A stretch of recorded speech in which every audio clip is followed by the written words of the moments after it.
por alguna u otra razón no pudieron asistir, consulten de manera offline la grabación. Bueno, vamos a dejar el uso del micrófono para que ustedes lo puedan utilizar cuando consideren pertinente. Me gustan las sesiones que sean en doble sentido, que no solamente sea yo el que hable, así que siéntase en la libertad de participar cuando lo consideren pertinente. Si van llegando solicitudes, por favor las aceptan. No voy a estar pendiente del chat, así que es mejor que hagan uso del micrófono. No los dejen abierto por respeto a todos los compañeros que estamos en la sesión, ¿vale?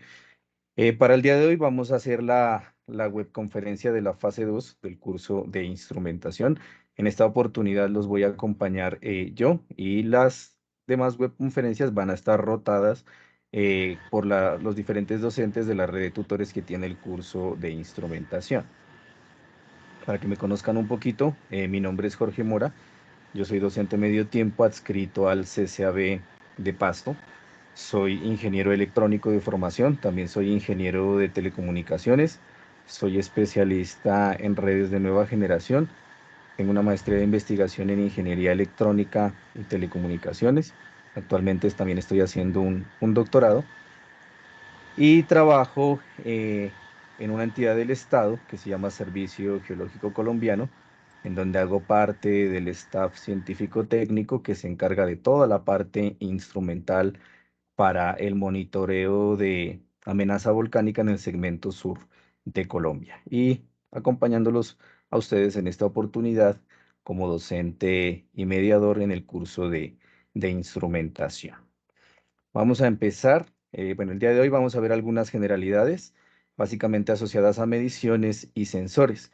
Eh, la parte del desarrollo de la guía la vamos a tratar al final de la charla. Me gusta siempre que ustedes hagan las cosas con contexto. Entonces vamos a ver varios conceptos básicos que es muy importante que ustedes tengan claros antes de empezar a desarrollar la guía solamente porque hay que realizar los puntos. Entonces es muy importante que ustedes tengan claros varios conceptos que los vamos a ver en esta sesión. Me gustan mucho los cuestionamientos, entonces en el slide que está en pantalla les he puesto una pregunta que dice, ¿qué es la instrumentación electrónica? Este curso se llama instrumentación, ¿no es cierto? Entonces es muy importante que tengamos presente que la instrumentación electrónica se puede definir como aquella técnica que se encarga de realizar la medición de diferentes magnitudes físicas mediante la conversión a magnitudes eléctricas para realizarle un posterior tratamiento y así tener o implementar un sistema de monitoreo o de control.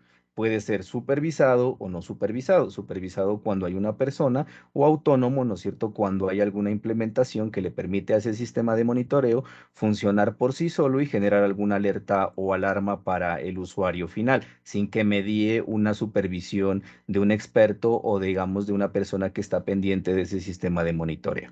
Cosas importantes aquí. Cualquier magnitud física que se pueda medir se puede instrumentar. Ya dependerá de qué tan difícil o qué tan fácil es acondicionar esa señal para poderle hacer una instrumentación electrónica. Eso ya dependerá del caso de estudio, del problema con el que yo esté trabajando. Resumen de esta diapositiva, toda magnitud física que se pueda medir se puede instrumentar. Y recuerden que generalmente en el mundo de la electrónica, ¿no es cierto? Nosotros trabajamos con señales eléctricas bien sea de voltaje o de corriente, típicamente de voltaje. Cualquier señal o cualquier magnitud física la podemos, ¿no es cierto?, trabajar en el dominio del voltaje o de la corriente. Entonces aquí yo les hago una pregunta.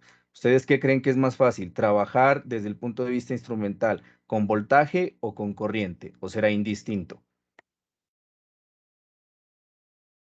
Cualquiera, Con siéntanse corriente. libres de Buenas noches. participar. Con corriente, Buenas profe, noches. corriente. Con corriente, con voltaje, ¿quién da más? Para mí la corriente es más inmune al ruido. Más inmune al ruido. Para todos. Es lo mismo si trabajamos con corriente o voltaje. Bueno, generalmente la mayoría de señales se acondicionan en voltaje, ¿ya? No se acondicionan en corriente, por una razón sencilla. porque cuando ustedes van, por ejemplo, a realizar una medición en un circuito eléctrico básico, tengan en mente, por ejemplo, un circuito que está compuesto por una fuente o una pila, un par de resistencias y un capacitor, por ejemplo, un circuito RC, y disponen de un multímetro para realizar su medición. Es mucho más sencillo medir voltaje que medir corriente, porque para la corriente se mide en serie y habría que disponer, ¿no es cierto?, de una apertura del circuito para poder realizar su medición. Típicamente la mayor parte de señales se acondicionan en voltaje, no quiere decir que no se puedan acondicionar en corriente, se puede hacer, pero en su generalidad se trabaja más con señales en voltaje. Por ejemplo, en la parte de instrumentación biomédica se trabajan con microvoltajes, que son voltajes muy pequeñitos, por eso más adelante aparecen en etapas de preamplificación y amplificación de la señal para que podamos, ¿no es cierto?, nosotros de alguna otra manera adecuarlas y tener ya una señal que se pueda interpretar por el equipo médico o por la persona especializada que está manejando un dispositivo electrónico. Profe, Señor? pero por ejemplo, pues digamos en la industria donde trabajo, prácticamente un 90, un 95% de la instrumentación que se usa, todo es con salida de corriente. Ya, sí. Tengan en cuenta que la corriente se relaciona por una ley muy básica con el voltaje, que es ¿cuál ley? Ley de Ohm. Por la ley de Ohm, ¿no es cierto? Ley de O sea, Ohm. yo puedo pasar de corriente a voltaje de una manera muy fácil, ¿no es cierto? Si es que estoy viendo una carga o una impedancia netamente resistiva, o sea que no habría problema. Por favor, cerramos el micrófono. Tengamos muy pendiente la apertura del micrófono por respeto a nuestros compañeros, ¿no es cierto? Solamente lo activamos cuando vayamos a participar.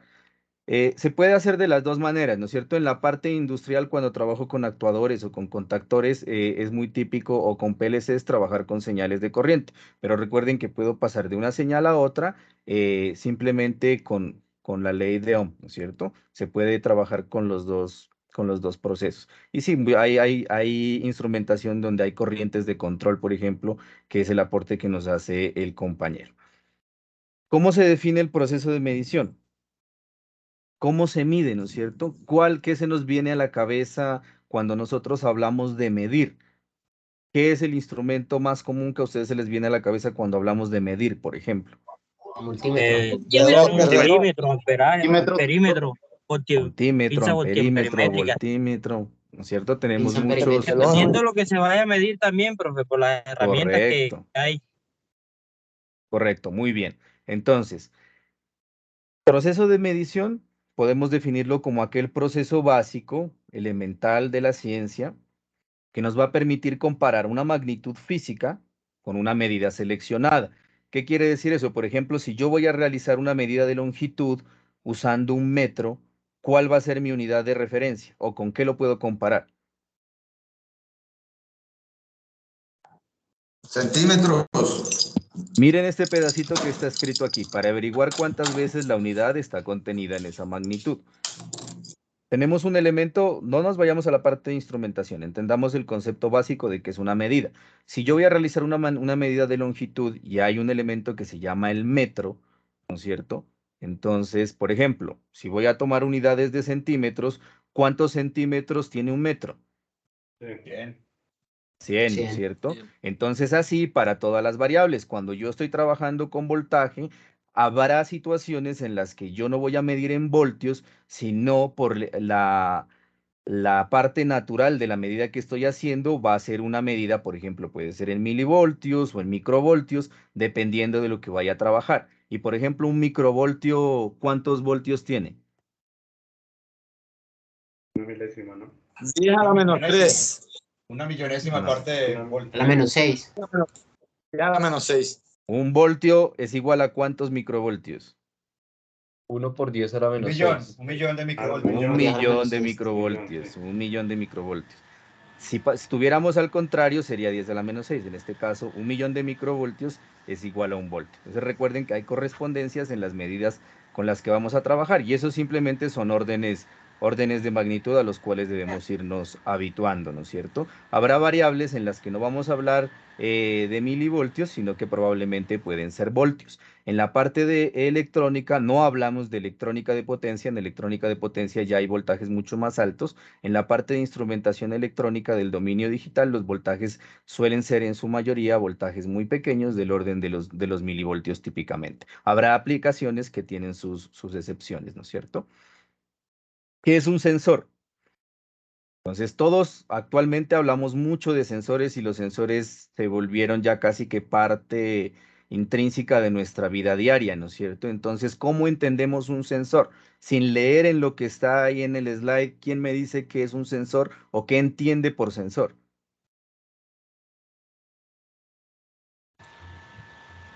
Sensor puede ser un aparato electrónico que nos sirve para... Profe, disculpe, ¿puedo tomar medida de ese ambiente o de movimiento? ¿Cuál es la aplicación que pueda tener? Bueno, un aparato electrónico es un poco algo más elaborado, ¿no es cierto? Un sensor lo podemos entender como un dispositivo que me va a permitir medir, ¿no es cierto? Ya vimos que era medida, aquellas magnitudes físicas o químicas y las vamos a transformar posteriormente en magnitudes eléctricas, bien sea voltaje o bien sea corriente, dependiendo de la aplicación con la que estemos trabajando o la necesidad que tengamos como instrumentadores, teniendo en cuenta que el sensor puede leer, ¿no es cierto? O puede capturar datos o información de diferentes variables, como temperatura, distancia, presión, humedad, fuerza, por ejemplo, intensidad de lluvia, ¿no es cierto? Radiación Flujo, solar, Frecuencia. hay una infinidad de sensores. Actualmente tenemos muchísimos sensores, casi que un sensor para cada necesidad, ¿no es cierto? Ahora, esta parte es muy importante. Generalmente siempre tendemos a confundir qué es un sensor y qué es un transductor. Inclusive en la literatura se los trabaja como falsos sinónimos y son cosas distintas, ¿no es cierto? Son muy parecidas, pero son distintas. Entonces, ¿qué es un transductor? ¿O habían escuchado esa palabra de transductor antes? ¿O solamente estábamos familiarizados con la parte de sensor? En la Es la primera vez que la práctica escucho. que ya vimos. sí. Entonces, Pues el sensor es el que me transforma como tal esta magnitud es medida por el sensor, ya sea en una salida en voltaje o corriente, ¿no? Pero ese volteo sí, corriente más o debe ser menos. estándar, debe ser estandarizado. Bueno, vamos Sí, bien, pero el vamos a tratar transductor de es construir la... No, qué pena, el compañero, no le transductor, escuchamos. que un transductor es un equipo que transforma una magnitud física en una eléctrica. Básicamente es lo que hace. Muy bien, ¿no es cierto? Esa es la definición de un transductor. Un transductor nos va a permitir, ¿no es cierto?, transformar cualquier tipo de magnitud, bien sea física o química, a una señal eléctrica. Y un sensor es aquel que me permite, ¿no es cierto?, transformar, por ejemplo, la temperatura en una señal eléctrica. Yo ya tengo una magnitud física, que en este caso es la temperatura, y la voy a pasar a una señal eléctrica. Entonces es muy importante que tengan claro, son conceptos muy similares que tendemos a confundirlos en la práctica o los manejamos de manera indistinta. Entonces, miren, por ejemplo, aquí está una gráfica, ¿no es cierto? Aquí yo tengo un sensor, miren que este es un sensor de temperatura, puede ser para ustedes que es muy familiar el LM35, el mide temperatura, y por acá yo voy a tener ya una señal digital o una salida eléctrica. Y miren que yo por acá puedo tener, ¿no es cierto?, un sensor, perdón, una medida de temperatura, uso un transductor, en este caso que tenga respuesta lineal, y acá yo puedo usar un transductor para que me la saque de esta manera, que sea no lineal, ¿no es cierto? Hay muchos ejemplos de transducción. Por ejemplo, los sensores sísmicos, ¿no es cierto?, que me permiten detectar el movimiento de partículas del terreno cuando un frente de onda se propaga a través de las diferentes capas terrestres y llega y choca en superficie, se puede entender como un transductor de velocidad. de esa energía cinética que viaja a través de todas las capas terrestres hasta que se manifiesta en superficie, y ese transductor, ¿no es cierto?, va a estar acoplado a una parte de instrumentación que me va a permitir convertir esa energía cinética o dinámica a una magnitud que en este caso los sensores los trabajan en voltaje, y posteriormente voy a tener una unidad real en velocidad que son nanómetros por segundo. Y así habrá diferentes tipos de transductores que se pueden tomar como ejemplo. Importante que nos quede claro, transductor, ¿qué hace? ¿Qué hace, muchachos, un transductor entonces? Transforma una magnitud a cualquier otra, ¿no es cierto? Transforma una magnitud a una señal de electricidad que puede ser voltaje o corriente, dependiendo de cómo la vayamos a condicionar o de la necesidad que tengamos. Y el sensor va a transformar, ¿no es cierto?, esa variable en una señal eléctrica. Características básicas de un sensor. Tenemos dos tipos de características fundamentales: las características estáticas y las características dinámicas. Mucha atención a esta parte porque es importante cuando ustedes hagan su propuesta de sensor. Por favor, no se limiten a entregar solamente lo que dice la guía. Ustedes se están formando como ingenieros y una parte fundamental del ingeniero es proponer, y dentro de su propuesta debe haber un buen manejo técnico de las especificaciones que está manejando en su propuesta. Entonces, muchos compañeros en los aportes que han hecho hasta el momento dicen sensor, me voy a inventar, ¿no es cierto? Sensor KF5TA. Pero ¿por qué lo eligió? ¿Qué propiedades tiene? ¿Qué características tiene? Entonces es muy importante que tengan en cuenta estos aspectos para cuando ustedes hagan su propuesta, y acostúmbrense a dar un valor agregado, acostúmbrense a dar un poquito más de lo que se les está solicitando, un plus de lo que se les pide lo mínimo, y muchos no entregan ni siquiera lo mínimo, ¿no es cierto? Y otros que se limitan a entregar solamente lo que se les está pidiendo. Entonces, por eso es muy importante que tengamos algo de contexto de cómo de seleccionar un sensor. Más adelante creo que tengo una diapositiva en donde hay unos tips para realizar una selección de sensor. Esto dependerá del caso de estudio con el que estemos trabajando. En el curso tenemos el caso de un invernadero que ustedes todos, ya supongo, ya leyeron la guía de actividades. Características importantes, estáticas y dinámicas. ¿Cómo se definen las estáticas? Son aquellas que nos van a decir cómo deben actuar los sensores cuando las medidas son constantes o tienen variaciones muy pequeñas. Entonces estamos hablando con estados de excitación muy pequeños o casi que lineales o constantes en el tiempo. Características estáticas. Características dinámicas son aquellas que surgen cuando se está realizando una medición y esta se modifica de un valor brusco de un momento a otro. Vamos a ver un ejemplo de cada una de ellas y cómo se pueden entender en el mundo de la instrumentación. Dentro de las características estáticas está el rango de medida de funcionamiento. Entonces, ¿cómo se define el rango en un equipo o en un equipo de instrumentación? El rango son los valores límites a que el sensor puede medir, es decir, el valor máximo y el valor mínimo que él puede detectar. Por ejemplo, en este sensor de posición o de distancia, ¿no es cierto?, el rango mínimo va a ser 2 centímetros, o sea, él no va a detectar nada que no esté alejado de él 2 centímetros, y un rango máximo de 30 centímetros. O sea, él no va a detectar nada que esté por fuera de esos 30 centímetros. Y aquí vamos a tener una distancia efectiva de medida. Ese es nuestro rango de funcionamiento. Entonces, ahora, si nosotros pasamos esta característica estática a las peticiones que nos está haciendo la guía de actividades, recuerden que hay un rango de temperaturas de fecundación, ¿no es cierto? Entonces yo debería seleccionar un sensor que esté acorde a ese rango de temperaturas que me está proponiendo la guía de actividades, para que vayan teniendo en cuenta, ¿no es cierto? Otra característica estática es la resolución. ¿Cómo se entiende la resolución? Aquí les he puesto una gráfica. Entonces, ¿quién me dice cuál es la resolución de esta gráfica que está aquí, que es un reloj que todos lo conocemos? Es la mínima expresión que cambia la variable. Tiempo en el que tarda en reconocer esa... Y aquí en esta gráfica, ¿cuál sería la resolución de este instrumento que está aquí o de este monachito que está ahí? Segundero. Segundero, ¿no es cierto? Segundero, muy bien. Entonces, la resolución Por ahí el compañero nos colaboró y dijo, está muy bien, ¿no es cierto? Es la mínima unidad que yo puedo tener en el dispositivo o en el sensor con el que estoy trabajando. Aquí he puesto un ejemplo. Si un sensor de temperatura tiene una resolución de 0.1 grados centígrados, este es el cambio más pequeño que detectará el sistema.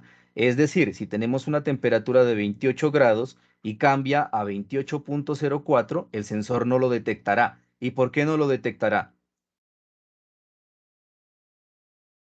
Porque no está Porque dentro no de la está resolución. dentro de su resolución, ¿no es cierto? Él va a detectar el 28.1 y no el 28.04. Para él seguirá siendo 28 grados. Entonces, esto es muy importante que tengan en cuenta la resolución. Y la resolución también se confunde mucho con la precisión desde el punto de vista instrumental. Más adelante vamos a ver qué significa.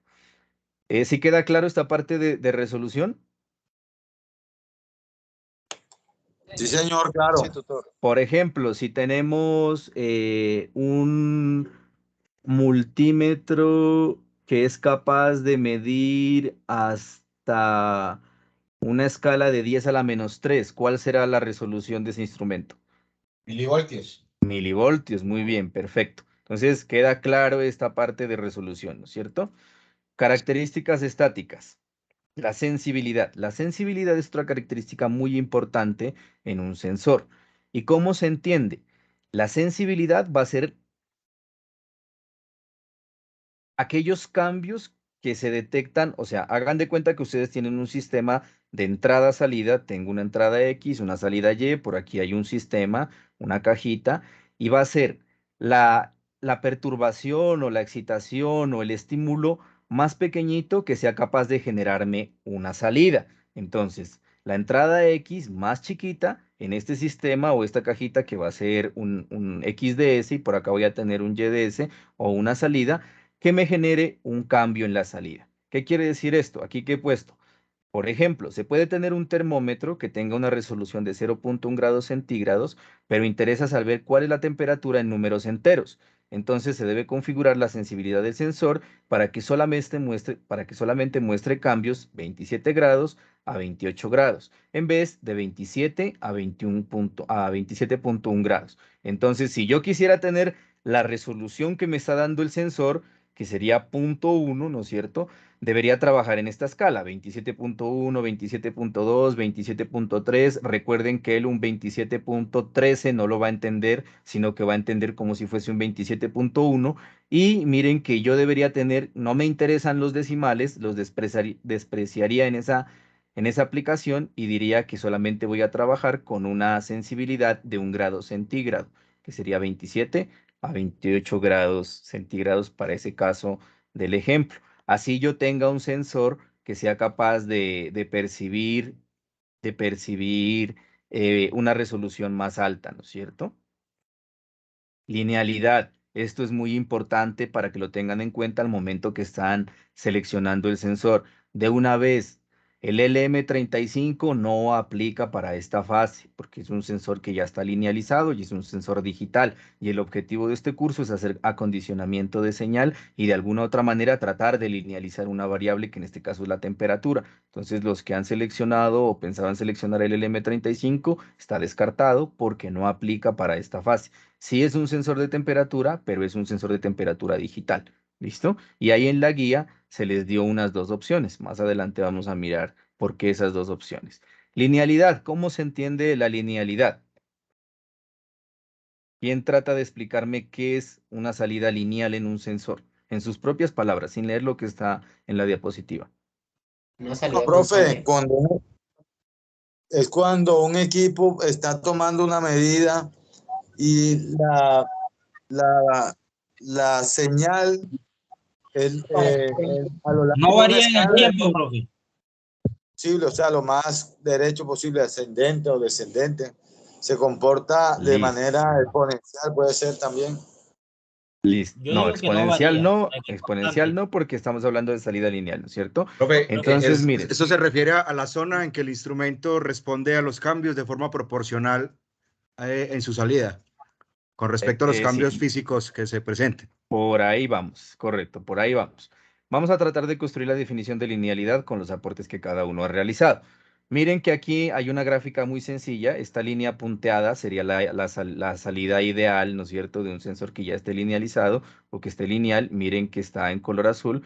Y la salida real del sensor. Encontrar sensores totalmente lineales es muy complejo, ¿no es cierto? Por eso hay que hacerle algún acondicionamiento de señal y eso es lo que es el objetivo de este curso.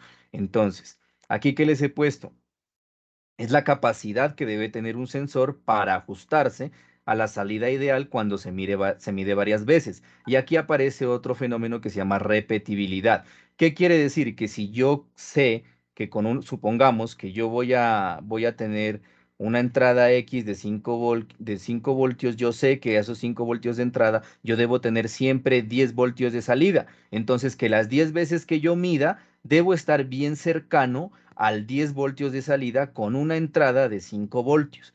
Podrá a veces que yo mida 10.01, 10.05 y miren que ahí ya no vamos a ser tan lineales, sino que va a haber una ligera variación en cada caso. Nos tratamos de ajustar a esta linealidad, ¿no es cierto? Y aparece otro fenómeno que se llama la repetibilidad. Características estáticas. Offset o desviación de cero. Este es muy común, la mayoría lo conoce. ¿Quién me da un ejemplo de offset, por ejemplo? Por ejemplo, cuando un multímetro sin estar conectado a nada me está indicando ya 5 voltios o 10 voltios. Correcto, Teniéndolo al muy aire. buen ejemplo. En los multímetros no es muy usual, eso ya quiere decir que el multímetro tiene algún problema.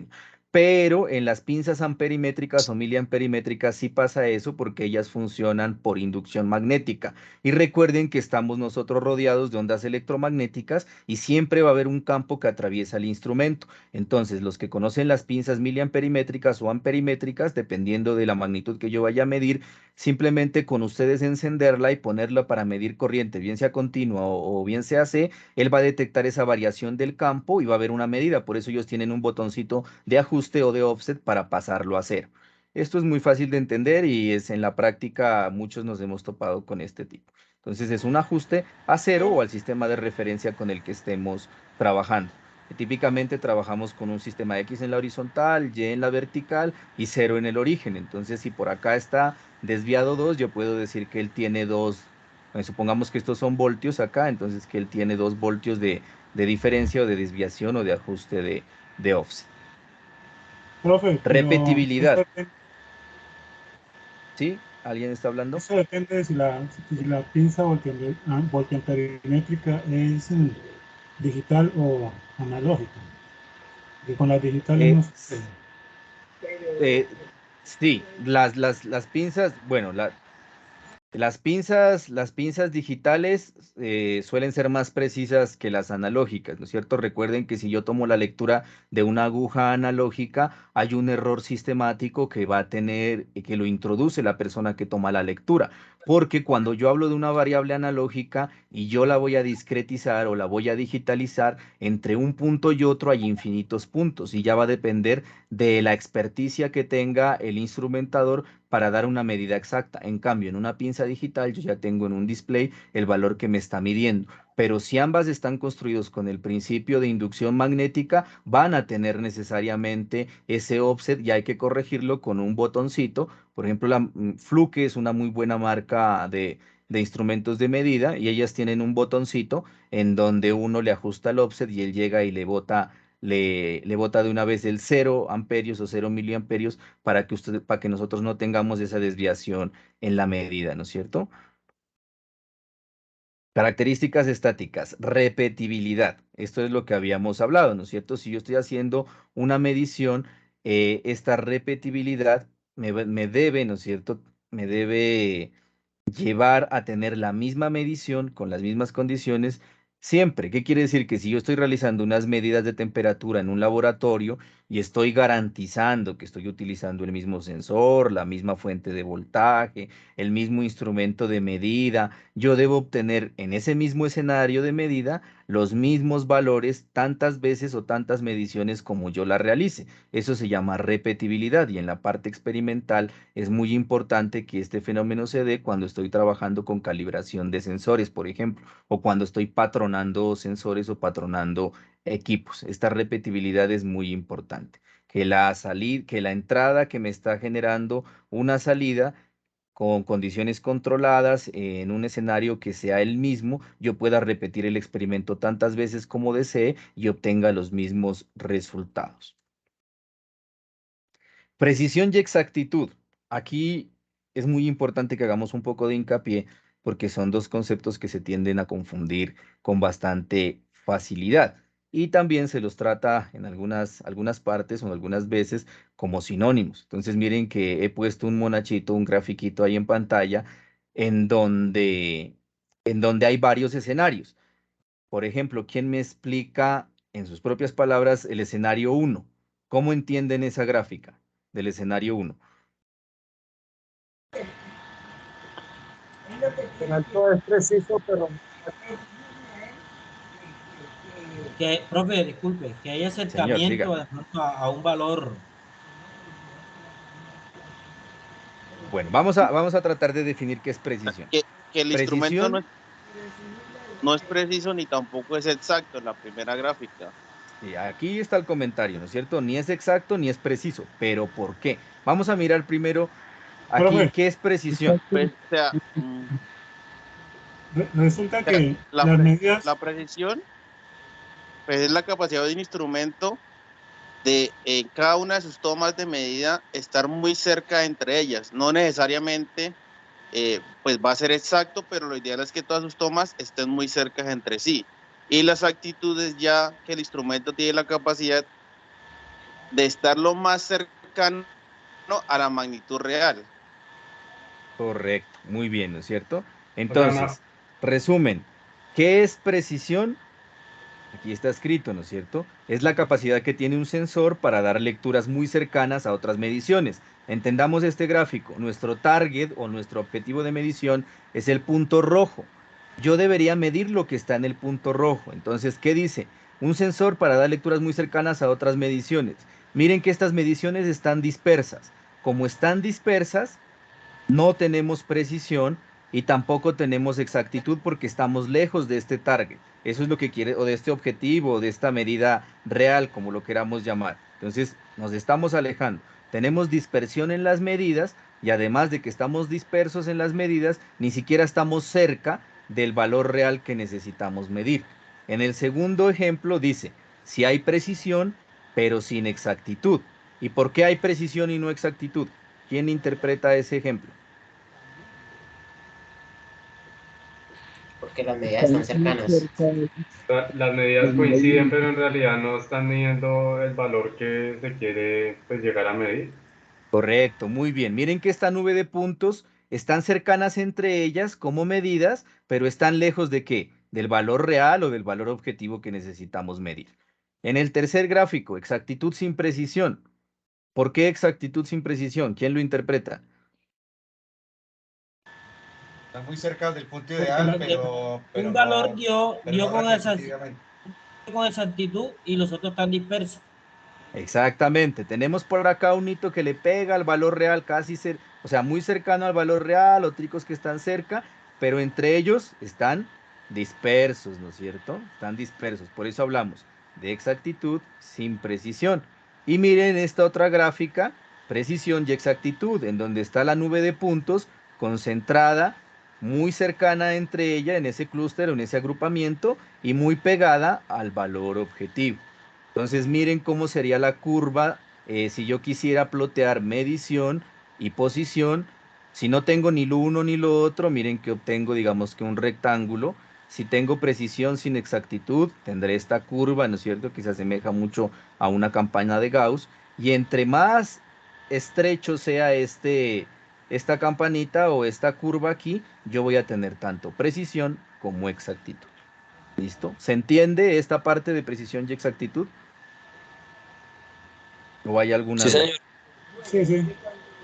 Listo, perfecto. Entonces ahora si alguien nos dice, ¿no es cierto?, que es exacto y que es preciso, ya estamos en la capacidad de responderle de manera técnica e incluso de ejemplificarle cómo está ese gráfico en pantalla. Otra característica muy importante y que es de conocimiento común de nosotros es el ruido. Entonces tratemos de entender qué es lo que nos quiere decir esta gráfica. Tenemos una señal original, ¿no es cierto? Miren que es una señal muy limpia, que este se conoce como un tren de pulsos o puede ser una señal digital. Por aquí yo tengo un ruido X, un ruido aleatorio o un ruido blanco que se conoce en electrónica. Y miren que por acá aparece una señal con ruido. Entonces, ¿cuál sería el escenario ideal desde el punto de vista de la instrumentación? ¿La señal de color rojo o la señal de color como moradito o violeta que está acá abajo? Original. Rojo. La que está El abajo. rojo, ¿no es cierto? Señal con ruido. ¿Y la real cuál sería? ¿Cuál sería el escenario real? Original. La violeta. La morada. La violeta, ¿no es cierto? Generalmente siempre la mayoría de señales tienen ruido y para eso estamos nosotros, para condicionar la señal, para filtrarla o hacerle el tratamiento que se necesite y quitarle ese ruido, desenmascarar ese ruido y tener la señal original. Entonces esta parte es muy fácil. Incluso los que trabajan en la parte de metrología o de calibración de equipos, hay algunas funciones en donde de equipos que uno puede utilizar el ruido blanco o el ruido blanco, así se llama, porque espectralmente es muy rico, tiene muchas componentes frecuenciales para poder calibrar equipos. Entonces, de cómo respondería ese equipo si yo le inyecto una señal que tenga esta forma de onda o este espectro de ruido. Entonces, lo ideal, tener una señal así. En la realidad, la mayoría de señales tienen ruido. Hay que hacerle un tratamiento para poder obtener una señal de este tipo. Características dinámicas. La velocidad de respuesta. ¿Qué es la velocidad de respuesta en un sensor? La velocidad de respuesta es aquella capacidad con la cual la señal de salida responde a los cambios bruscos de una entrada. Por ejemplo, si yo estoy realizando una medición con una termocupla y ella va a tener un tiempo de respuesta de 1 milisegundo y yo estoy usando una rata de muestreo para digitalizarla de 1 segundo, voy a perder muestras entre el milisegundo del tiempo de respuesta de ella y el segundo que yo estoy tomando la muestra, porque entre 1 milisegundo y 1 segundo van a haber 1000 muestras y de esas muestras yo solamente voy a tomar una solita. Eso es la velocidad de respuesta. ¿Qué tan rápido puede responder un sensor a un estímulo? Ustedes se han dado cuenta, creo que algunos ya hicieron prácticas de laboratorio, ¿sí? Sí, No señor. todos. No, creo que todavía no. Los que hicieron, no sé si ya hicieron la práctica con el LM35, por ejemplo. Sí, señor. ¿No? Sí, señor. Si ustedes cogen el LM35 y lo presionan con los dedos, esa velocidad de respuesta no es instantánea, ¿no es cierto? Para que él aumente su temperatura se demora un tiempo. Y eso es la velocidad de respuesta en un sensor. Dependiendo del tipo de aplicación, yo necesitaría sensores que tengan una mayor velocidad de respuesta o yo no necesito sobredimensionar mi circuito si el caso de estudio no lo está exigiendo. Entonces, cada aplicación va a tener o cada necesidad tendrá un diseño específico. Entonces no hay sensores ni buenos ni malos, sino simplemente que cada necesidad me va a obligar a mí como ingeniero a definir o hacer una propuesta de un sensor que cumpla con esas especificaciones que me está solicitando el caso de estudio, que es lo que están haciendo ustedes en esta fase 2 de la guía, tratando de proponer un sensor que les permita cumplir con esos requerimientos que se han propuesto en la guía. Respuesta frecuencial se puede definir como la capacidad que tienen los sensores para responder ante las variaciones de frecuencia de la señal de entrada. Por ejemplo, ¿han usado ustedes un generador de frecuencias en laboratorio? Sí, señor. Eso, entonces el generador de frecuencias, ¿no es cierto?, va a tener diferentes formas de onda. ¿Qué formas de onda típicas tiene un generador de frecuencias? Triangular, triangular, senoidal. Cuadrada, ¿no es Sinusoidal. cierto? Triangular o diente de sierra, Senoidal. sinusoidal. Y el generador de frecuencias tiene una perillita que me permite mover la frecuencia, ¿no es cierto?, de la onda que yo estoy generando. Habrá sensores que por su diseño intrínseco van a responder con mayor rapidez a una frecuencia que a otra. básicamente por el diseño que ellos tienen. Por ejemplo, en la parte sísmica, que es lo que yo conozco un poco más, que es la parte de instrumentación geofísica, hay sensores que se llaman sensores de banda ancha o sensores de corto periodo. Los sensores de banda ancha están pensados para tener una respuesta hasta los 100 Hz y los sensores de corto periodo están pensados para tener una respuesta hasta 1 Hz. Entonces, a eso está asociado. Ya depende de esa capacidad de respuesta que va a tener el sensor cuando una entrada o una forma de onda que le esté entrando o una variable que yo esté midiendo tenga una determinada frecuencia y el sensor la pueda detectar o no. Puede ser que el sensor no esté diseñado para ese rango de frecuencias. Eso es la respuesta frecuencial. Estabilidad. ¿Qué nos va a indicar? Nos permite entender o conocer la desviación de la salida del sensor con respecto a los valores reales contra los teóricos. ¿A qué se parece esto de estabilidad? Leámoslo nuevamente. Indica la desviación de la salida del sensor con respecto a los valores reales contra los teóricos. Sería exactitud. Ajá, muy bien, se parece a la exactitud, ¿no es cierto? La exactitud está intrínsecamente relacionada con la estabilidad, pero la estabilidad es dinámica porque ella hace parte de los errores sistemáticos que uno puede cometer o puede introducir cuando está realizando una práctica de laboratorio. Si no se realiza en condiciones controladas y no hay repetibilidad, pues yo no necesariamente voy a tener valores reales muy cercanos a los teóricos. Eso va a ser diferente. Y hay muchas variables que nos van a afectar, ¿no es cierto?, en la realización de una práctica. Pero es importante que tengamos claro que existen estas características de los sensores. Vamos a ver ahora algo que se llaman los tipos de sensores.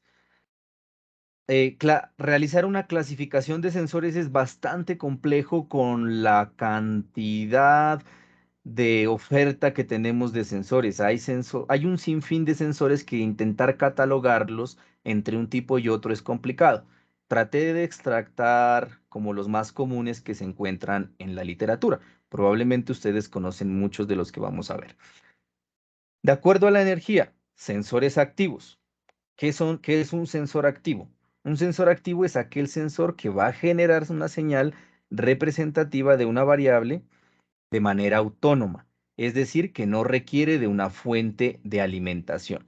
Entonces, un sensor activo no necesito energizarlo. ¿Qué es eso de no necesito energizarlo? No necesito ponerle una fuente para que él realice la toma de una medida. ¿Quién me da un ejemplo de un sensor activo, entendiendo su definición? La termocupla. La termocupla no necesita alimentación. Genera milivoltios con la temperatura. Muy bien, ¿no es cierto? La termocupla, desde el punto de vista de construcción física, es simplemente la amalgama o la unión de dos metales diferentes.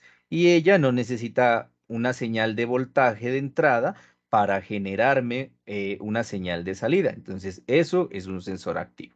Aquí yo les he puesto un sensor óptico que genera una luz infrarroja que rebota en una superficie y me va a permitir detectar una señal de salida. ¿Listo? La termocupla es un muy buen ejemplo. Sensores pasivos. Pues, si ya vimos cuáles son los sensores activos, ¿cuáles serán los sensores pasivos? Los que necesitan, ¿no es cierto?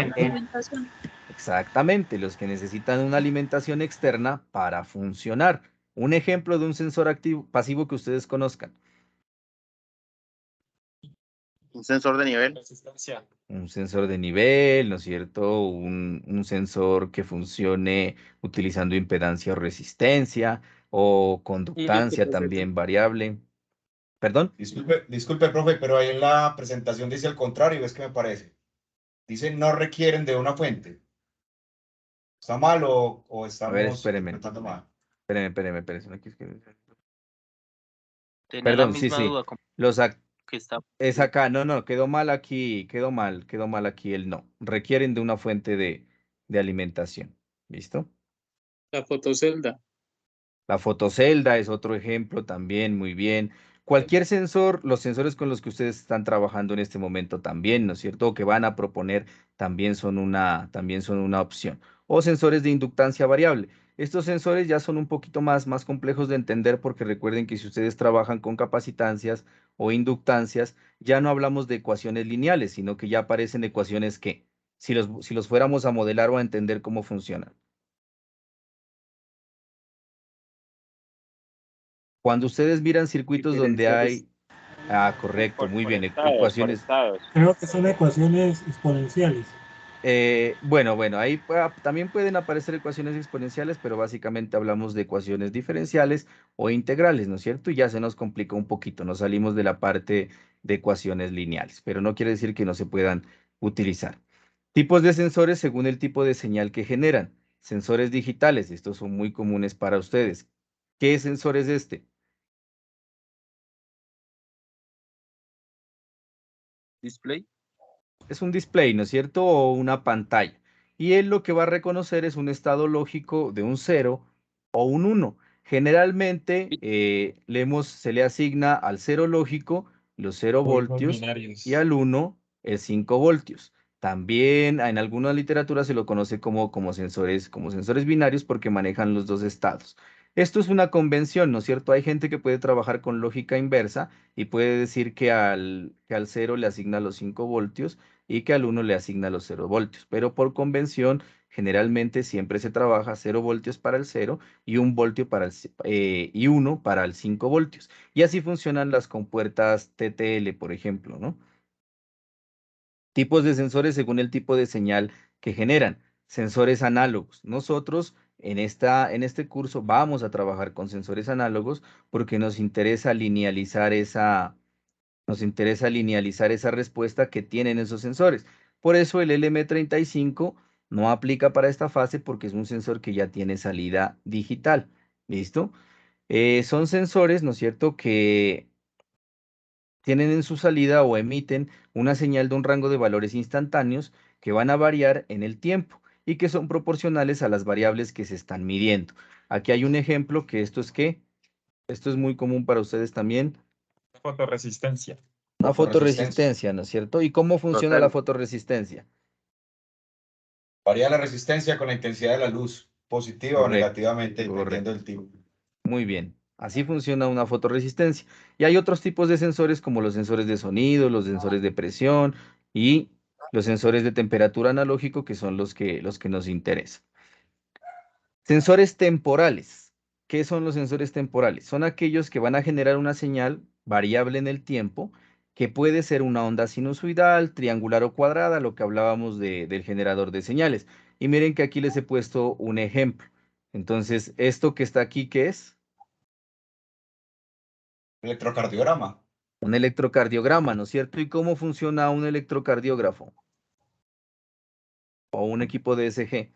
Recoge las señales iónicas del cuerpo del paciente. Y por medio de amplificadores operacionales ya la convierte en la onda QRS como tal. A través señales del bioeléctricas, teorema ¿no es de cierto? Fourier. Biónicas no, sino bioeléctricas. Correcto, ¿no es cierto? Nosotros como seres humanos generamos unas señales bioeléctricas y esas señales con unos electrodos que nos conectan me van a permitir entender cómo es el comportamiento eléctrico del corazón y poder determinar si existe una patología o no, de acuerdo a un estado, digamos, de un paciente sano o a un paciente pues que tiene una arritmia o algún tipo de patología que afecte el corazón. Según el rango de valores de salida, sensores on-off, y también se conocen como sensores binarios o sensores 0-1. Si uno quisiera no ser tan específico, estos los podría meter en los sensores digitales, ¿no es cierto? Por eso les dije que es muy difícil tratar de catalogar en diferentes tipos de sensores porque hay unos que calan en una o en otra clasificación porque existe actualmente una infinidad de sensores que se utilizarán para una u otra aplicación. Entonces, en este caso, puede ser un sensor de proximidad o de contacto, por ejemplo. Esos sensores de proximidad, digamos que en 0 es un circuito abierto y en 1 es un circuito cerrado. Con el 0, si no hay contacto, con el 0 prende una alarma y con el 1 se cierra y apaga la alarma. Estos sensores son muy usuales, por ejemplo, en puertas, ¿no es cierto? O en ventanas, si quieren utilizar un sensor de proximidad para para alarma o para seguridad. Y así habrá una infinidad de sensores de este tipo. Aquí hay un pequeño resumen de los sensores. Tenemos sensores eléctricos. ¿Quién me da un ejemplo de un sensor eléctrico? Multímetros. ¿Cuál, perdón? El multímetro, pues en No, sí, no, un sensor eléctrico. No, el multímetro es un instrumento de medida. Una fotocelda podría ser, ¿no es cierto? Recuerden que encasillarlo en uno o en otro es algo complicado. Puede ser que sea de uno o de otro tipo al mismo tiempo. Sensores mecánicos, más fácil. Los finales de carrera. Finales de carrera. Finales de carrera, muy bien. Magnéticos. Los reed switch, que son los que miden las señales magnéticas de los cilindros neumáticos. También aplica, muy bien, aplica. Térmicos. APT-100. RTDs. Perfecto, muy bien. Acústicos. Termocuplas. No, acústicos. Sonido. Micrófonos. Un micrófono, muy bien, un micrófono. Ese es uno de los mejores ejemplos. Ultrasónicos. Sensores de nivel. Sensores de nivel, muy bien. Radares. Radares también, muy bien. Por ejemplo, en la parte biomédica Medidores también de flujo, están ¿Creo que detecte frecuencias? que detecten frecuencias, pero ¿en qué aplicación? Doppler fetales, De pronto, no sé, algún sensor que detecte la frecuencia del sonido de una ambulancia, por ejemplo, para activar alguna alarma o algún semáforo. Puede ser, no lo conozco exactamente, pero podría ser que exista, ¿no es cierto? Lo desconozco realmente. De pronto, profe, el que se refiere el compañero no es este que Por ejemplo, que percibe hay las medidores de velocidades. flujo ultrasónico. Uno solo, compañeros, porque no lo escuché ni al uno ni al otro. Vale, el que percibe la velocidad, por ejemplo, a la que viaja un vehículo, por ejemplo, para determinar la velocidad a la que va por la carretera. Ah, sí, Sí, perfecto. Ese es un sensor de efecto Doppler. Muy bien. correcto. Ujú. Muy bien. Químicos. ¿Quién me da un ejemplo de sensores químicos? O sea, ahí aplican la celda de oxígeno. Sí, claro. El de pH. Sí. El de pH, muy bien. La Y hay, humedad. por ejemplo, otro muy típico que es el alcoholímetro, ¿no es cierto? Ese es un sensor de enzimas. El pHímetro también aplica. Ópticos, Fotoceldas es lo más típico. fotoceldas, muy bien. Radiación, ¿Cómo es que se llaman? Las pistolas termográficas o cámaras termográficas. sí, también pueden servir, ¿no es cierto? Un sensor diéreo, de Kilómetros. infrarrojo o un Entonces, piranómetro. radiación de rayos gamma. También aplica. Y de De láser, radio- para terminar. Fotoceldas también, fotoceldas tipo láser. También ya hay un ejemplo un poco más diciente que es un distanciómetro electrónico, por ejemplo, que se utiliza mucho en construcción para tomar medidas. Ese funciona con un láser. Al nivel. Sí, un sensor de nivel también.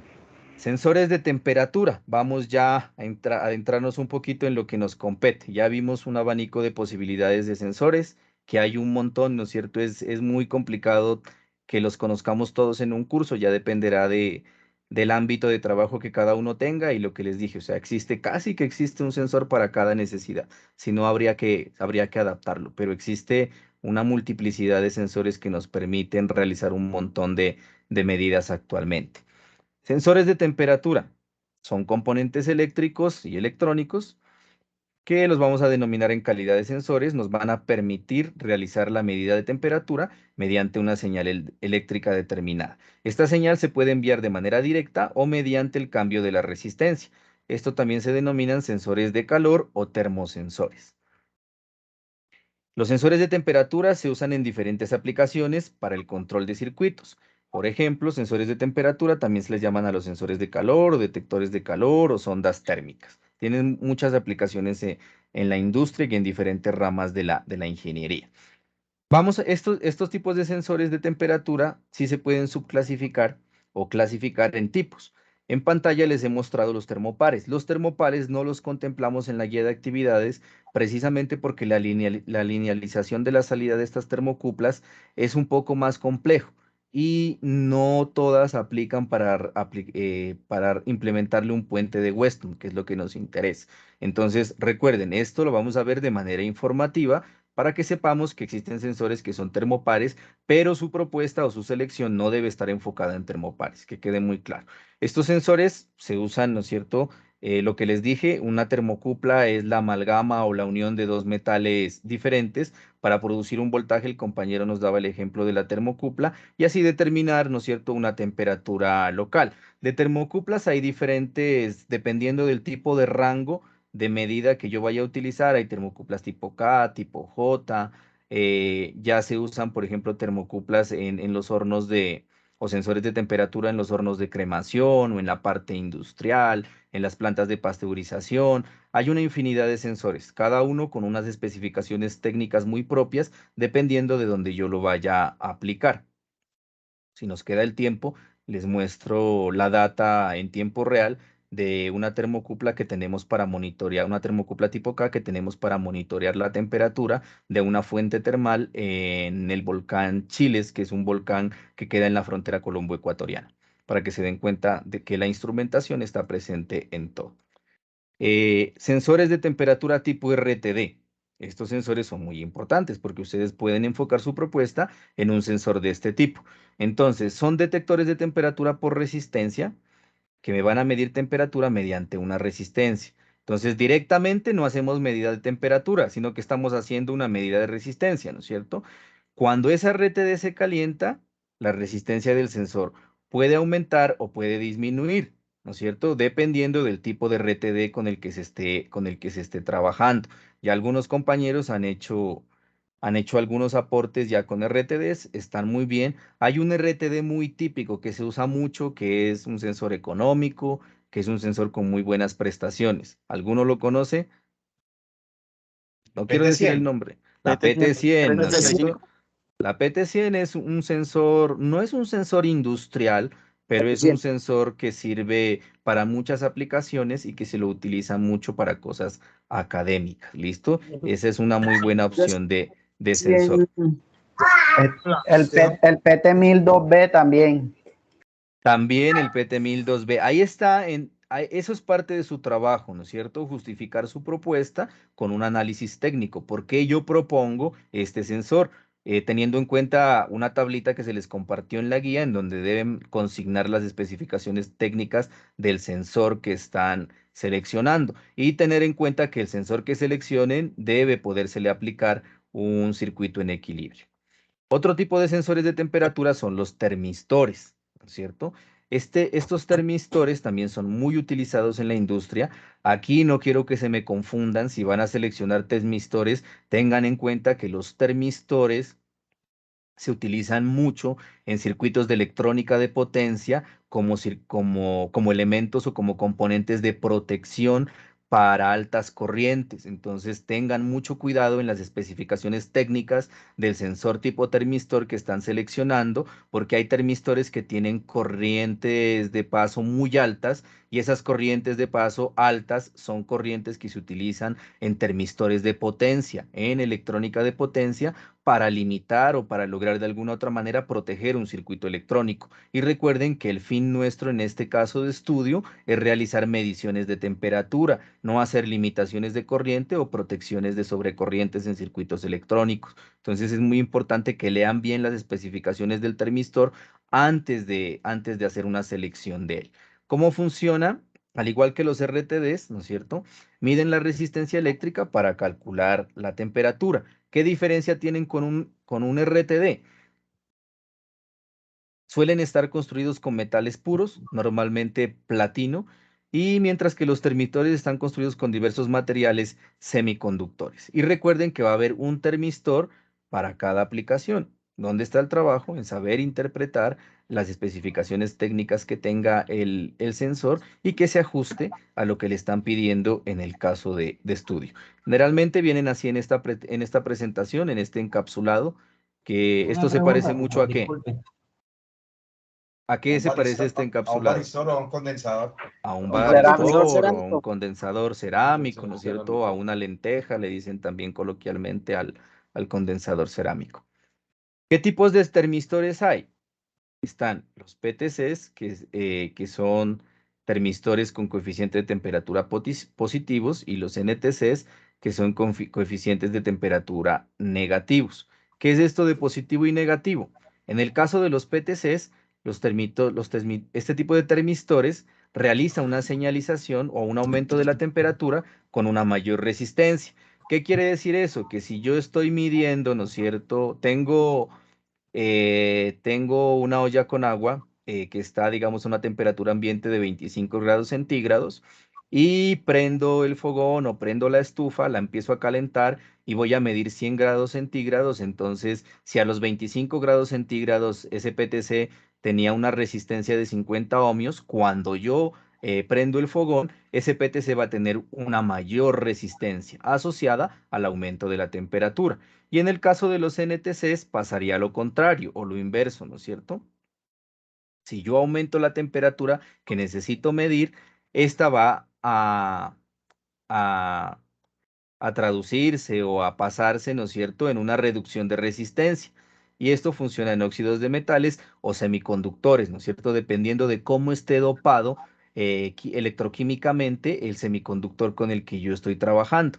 Entonces, si retomamos el ejemplo del agua y partimos de una temperatura ambiente de 25 grados centígrados antes de prender la estufa, y tenemos una resistencia asociada a esa medida de temperatura de 50 ohmios, si yo aumento la temperatura, esa resistencia va a bajar. No va a aumentar como en los PTCs, sino que va a bajar en el caso de los NTCs.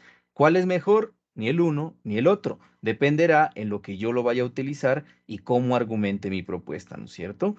Ya dependerá de cómo se haga la propuesta. Aquí les he... Sí, señor, dígame. Los PTC, bueno, o llamado también bimetálico, eso se utiliza más que todo en la parte de control. PTC de emisores de coeficiencia de temperatura positivo. Sí, sí, una de las aplicaciones de los PTCs es esa precisamente. Muy bien. Aquí en pantalla tenemos una comparación de esos sensores para que ustedes se vayan dando una idea. Recuerden, no hay sensores ni malos ni buenos, sino que dependerá de la aplicación con la que yo vaya a trabajar. En este caso, termocuplas por ahora no las puse aquí para que sepan que existen. Recuerden que no va a estar dentro de nuestra opción de propuesta, termocupla no, pero ahí les queda en pantalla para que miren algunas ventajas o desventajas que pueden tener las termocuplas. RTDs son exactos.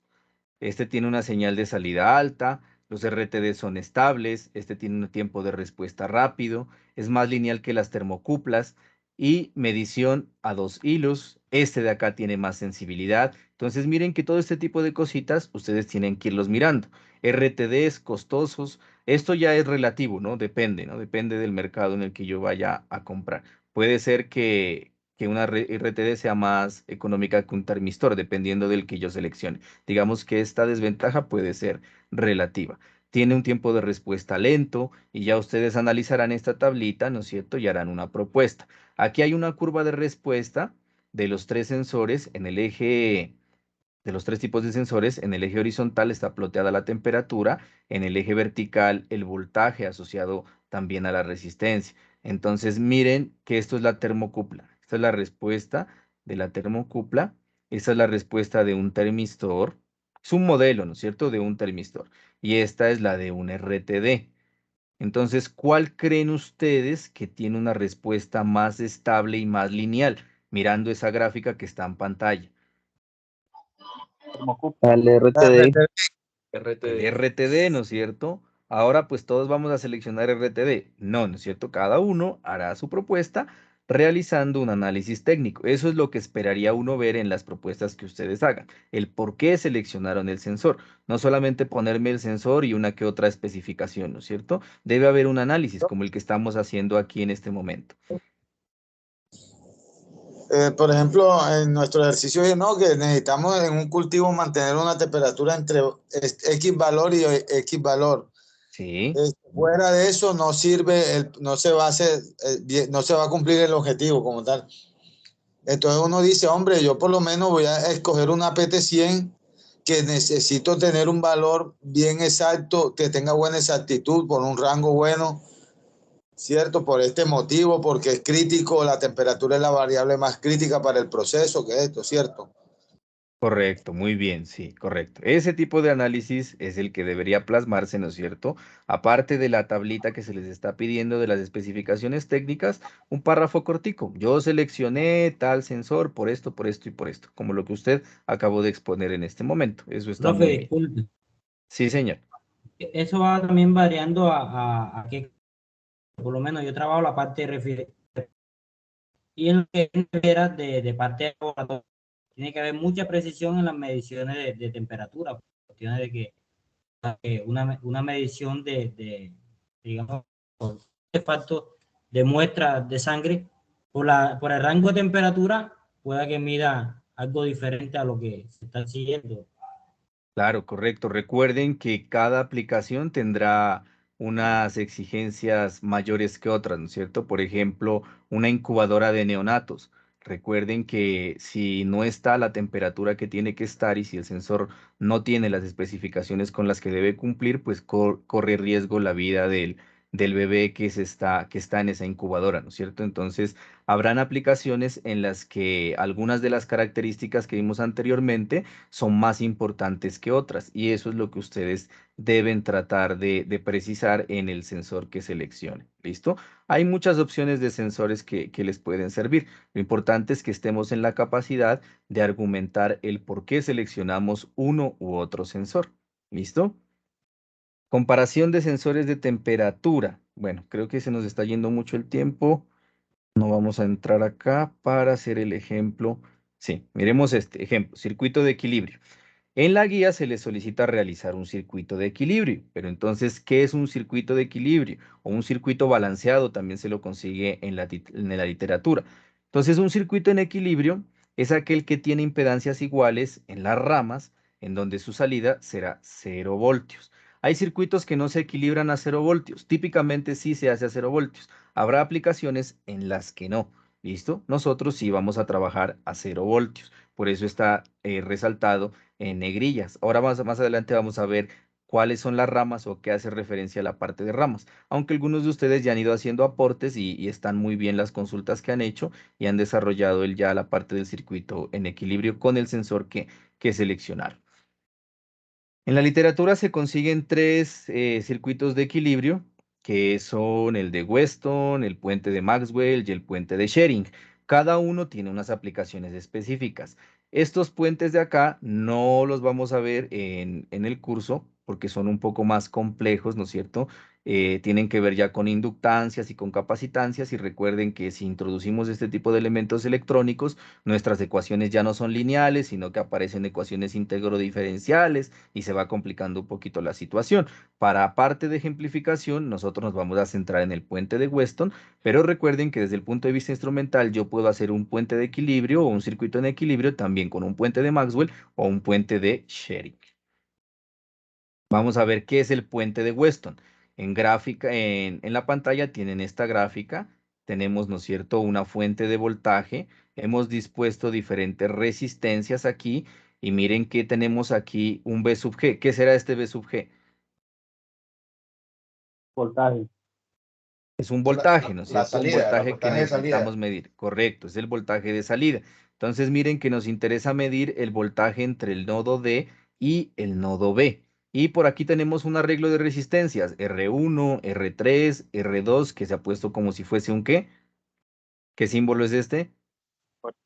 Variable. Un potenciómetro o una resistencia variable, ¿no es cierto?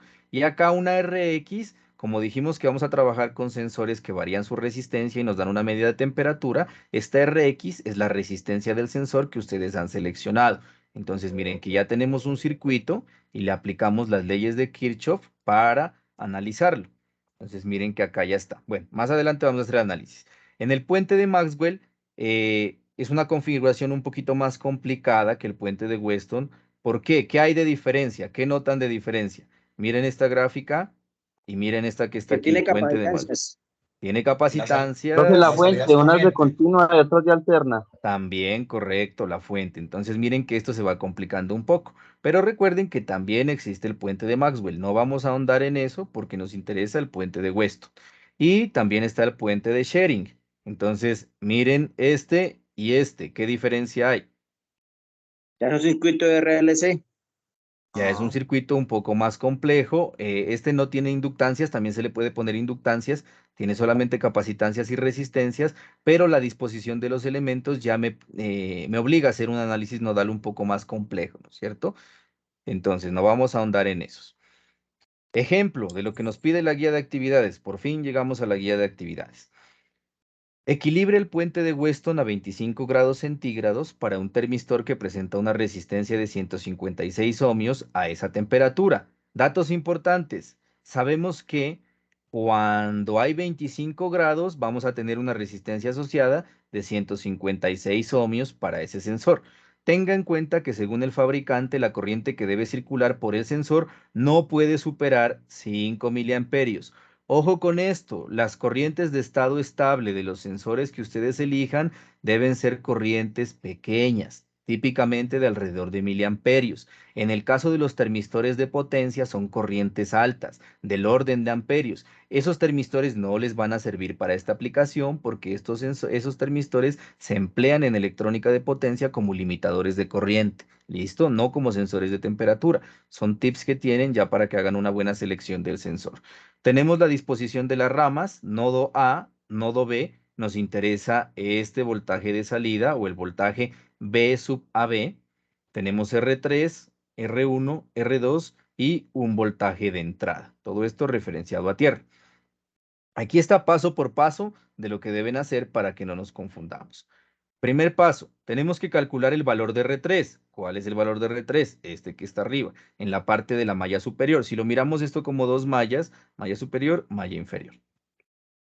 Con el fin de limitar el flujo de corriente a través de Rx. Y dijimos que Rx era ¿qué? La resistencia del sensor que nosotros escogimos. Correcto, la resistencia del sensor que ustedes hayan seleccionado. Ahora vamos a asumir, aquí cuando uno diseña cosas, ¿no es cierto? Tiene que asumir parámetros que conoce o condiciones que conoce del sensor que haya seleccionado. O por ejemplo, en el caso de resistencias, valores típicos que sean comerciales y de fácil consecución si es que yo necesitara hacer una implementación, ¿no es cierto? O un montaje del circuito. Vamos a asumir que el voltaje de entrada es 5 voltios directos, Bin 5 VDCs, y que tiene una corriente que circula por Rx, la cual será 5 miliamperios, que esta no la da el fabricante. Por eso es muy importante las especificaciones técnicas, ¿no es cierto? Mirar esa hoja de datos o el datasheet del circuito que ustedes elijan. Dato del fabricante, 5 miliamperios. Corriente que va a fluir por aquí, por Rx, 5 miliamperios. ¿Y a qué va a ser igual esa corriente? Al voltaje de entrada, ¿no es cierto? Si ustedes lo toman de aquí, miren que la corriente fluye desde la fuente, atraviesa R3, atraviesa Rx y llega ¿a dónde? A tierra, ¿Qué es esto? profe. A tierra, ¿no es cierto? Y llega a tierra. Entonces, va a ser igual al voltaje de la fuente, que dijimos que para este ejercicio eran 5 voltios, sobre la suma de las dos resistencias, R3 y Rx. Despejamos R3, ¿no es cierto? Utilizando la álgebra normalita, aquí no hay nada complicado ni del otro mundo, ¿no es cierto? Mandamos esto que está dividiendo al otro lado a multiplicar y bajamos los 5 miliamperios y decimos que 5 voltios sobre 5 miliamperios va a ser igual a 1 kilo ohm, realizando estas operaciones, ¿no es cierto? 5 voltios sobre 5 miliamperios, ¿cuánto les da? Kiloohmio. Un kilo ohmio, ¿no es cierto? Un kilo ohmio. Por eso esto está igual aquí a 1 kilo. No se me vayan a confundir con las unidades, ¿no es cierto? Este miliamperios es como si yo tuviera 10 a qué? 10 a la qué? A la menos 3. A la menos 3. 10 a la menos 3. Y si 10 a la menos 3 está dividiendo, pasa arriba con signo positivo y queda 10 a la 3. Opero esto normal, 5 entre 5, 1. 1 por 10 a la 3 me da 1 kilo ohmio. ¿Listo? ¿Hasta ahí vamos todos? Sí, profe. Recuerden no confundirse con estas operaciones. A veces uno se confunde y opera esto como si fueran amperios y entonces no les dan los cálculos. Entonces, R3 va a ser igual a ¿qué? Ya sabemos que esta operación da un K, entonces lo que está sumando pasa al otro lado a restar, y 1000 menos 156 me daría 84 ohmios. Ya encontramos el valor de R3. ¿Listo? Ahora, segundo paso. Para que el puente esté equilibrado, establecimos una condición inicial, y es que el voltaje entre los nodos A y B, o el B sub A o B a B, como lo quieran llamar, debe ser 0 voltios, porque dijimos que íbamos a equilibrar a 0 voltios. Por lo tanto, analizando el circuito, tenemos que ese BA va a ser igual, ¿no es cierto?, al B sub B menos el B sub A, como hemos usado esta mnemotécnica. Va a ser igual al voltaje de entrada por esto que está aquí, que sale del análisis de circuito que está acá. No vamos a hacer el análisis de mallas aquí, ya ustedes lo retomarán cuando revisen la grabación, si quieren verificar que los cálculos están bien hechos, o uno consulta Puente de Weston y ya aparece esta fórmula que está aquí y desencadena en esto. Aquí hay que despejar, ¿no es cierto? Simplemente hay que despejar. Lo que está acá dividiendo pasa a multiplicar, lo que está dividiendo pasa a multiplicar, opero eso, empiezo a cancelar términos y llego a esta, que mi Rx va a ser igual al producto de R2 por R3 sobre R1. ¿Listo? De estas resistencias, ¿cuál conozco? R3. R3 que ya la calculamos, ¿no es cierto? R2 y R1 no las conocemos. ¿Cómo se asigna R2 y R1? Tercer paso. Teniendo en cuenta que R3 ya la calculamos en el paso 1, vamos a asumir por simplicidad que R1, por su disposición en las ramas del puente equilibrado, va a ser igual a R2, ¿no es cierto? Entonces despejamos que R2 va a ser igual a Rx por R1 sobre R3. Este 156 ohmios multiplicamos por 844, esto se cancela y me da que R2 es igual a 156. Entonces, R2 igual a 156, R3 igual a ¿cuánto? Ya la habíamos calculado. 844 ohmios. ¿Nos falta calcular alguna resistencia? No, ya están todas. Ya están todas. R1 es igual a R2. Exactamente, R1 es igual a R2 y esa condición la ponemos nosotros, ¿no es cierto? Ahora, típicamente se utilizan resistencias de 1K, pueden poner resistencias de 10K. ¿Cuál es la sugerencia? Que sean resistencias de valores comerciales, que ustedes seleccionen resistencias de valores comerciales. Ya las que nos da en los cálculos muchas veces no son resistencias comerciales. Entonces, ¿qué debería utilizar? Una regular. Un potenciómetro para un potenciómetro, ¿no es cierto? Calculado. Un potenciómetro está muy bien. O si de pronto puedo conseguir un valor con una resistencia de precisión, pues podría ser una resistencia de precisión. Pero generalmente, por economía y por simplicidad, digamos que podríamos utilizar un potenciómetro. ¿Queda claro esta parte? ¿O nos regresamos a ver el circuito en equilibrio? Recuerden que este es el paso 3, ¿no es cierto? Este es el paso 3 de la guía y debe quedar claro. ¿Sí se entiende? Sí, señor. Sí, señor. Entonces, Sí, señor. resumamos. R1, por criterio del diseñador, R1 va a ser igual a R2. R3 la calculo. ¿Cómo la calculo? Con el voltaje de fuente que yo vaya a utilizar. Ahora, voltajes típicos de fuente. 5 voltios, 9 voltios, 12 voltios. ¿Listo? Voltajes típicos. No vayamos a poner voltajes muy altos tampoco. 5, 9 o 12 voltios. Cualquiera de esos voltajes nos funcionaría. Hacer hincapié en que deben verificar muy bien esta corriente de estado estable que va a circular por mi sensor. Y con eso empiezo a hacer los cálculos. Miren que los cálculos son muy simples, pero deben saber de dónde salen y qué es cada cosa que están calculando. ¿Listo? Ejercicio. Aquí les he puesto un ejercicio. Teniendo en cuenta el ejemplo anterior, calcule el valor de la resistencia del termistor cuando el voltaje en los terminales BBA es de 0.015 voltios. Explique paso a paso el desarrollo del ejercicio y determine qué tipo de termistor se podría usar si el ejercicio se implementara de manera práctica. Este es voluntario, ¿no es cierto?, para el que lo quiera hacer, para reforzar sus conocimientos, pero para que se den cuenta que pueden haber múltiples aplicaciones de lo que ustedes están estudiando. Entonces, miren que aquí ya es diferente. miren que nos están dando un V sub VA de ¿cuánto? De 0.015 voltios o de 15 milivoltios. Entonces, habría que ver cómo yo soluciono esto y cómo propongo un sensor que me podría servir en la práctica. Esto no hay que entregarlo, esto se los dejo aquí a consideración de cada uno si lo quiere realizar. Esto es como un ejercicio de refuerzo o de estudio. ¿Qué recomendaciones Una pregunta, discúlpeme, señor? profe. Sí, señor.